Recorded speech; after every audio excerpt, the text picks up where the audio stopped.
On location at the Marula Sun, the Opel Adam returns to Motor Matters, but this isn't the standard Adam. Nope, if you take a look at that red roof and a couple other little features as I come round, you'll see this is the Adam S. Another clue you get is those red brake calipers over there, which tell you there's something a little special about this little car. And if you take a look here, another feature you'll notice, the Recaro Sport seats, the full Recaro seats that you get in this particular model. So it's got certain facts and features. The S badge over there.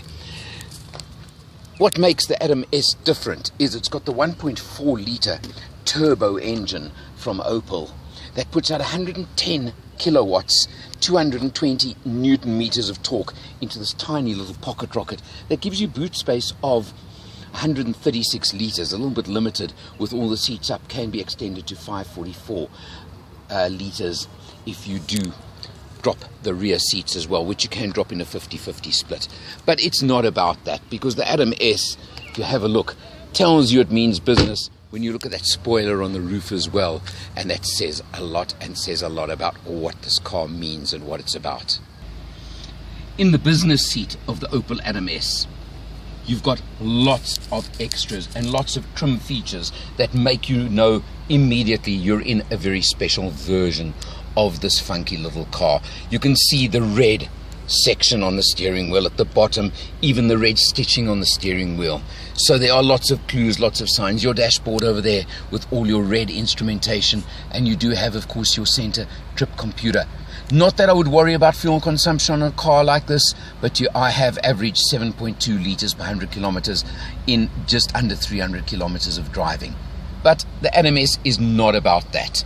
You come down to the 6-speed manual gearbox with, of course, your red gear knob, just to tell you I mean business, there's no doubt.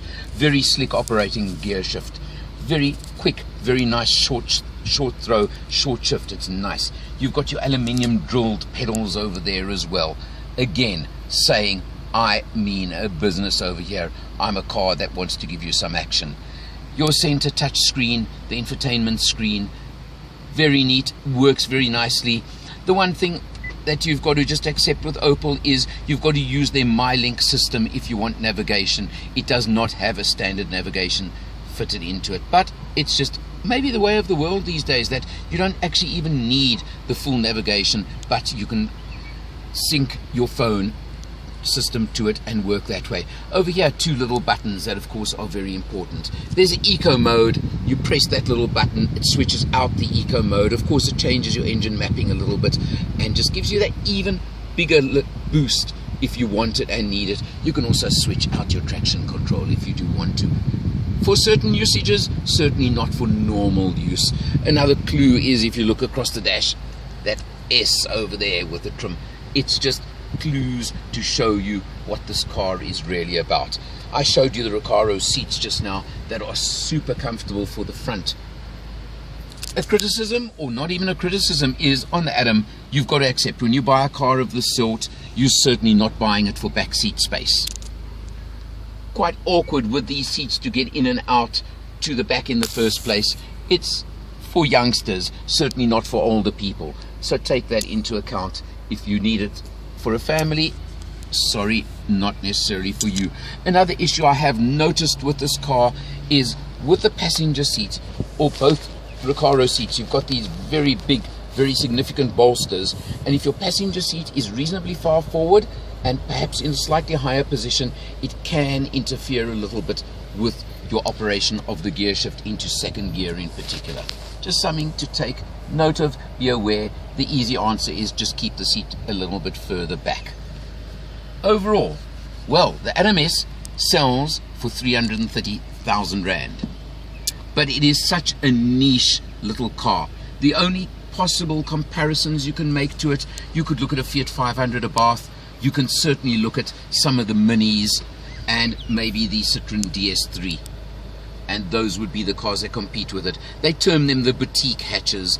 There are so many extras you can specify, so many options, trim options, to really customize the car to what you want for yourself.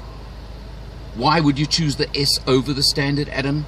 Well, that extra performance, the extra kilowatts you get going up to 110 kilowatts makes such a big difference. 220 Newton meters, when that turbo kicks in, it certainly feels that it's worth it. It's a light little car, so your power to weight ratio is exceptional.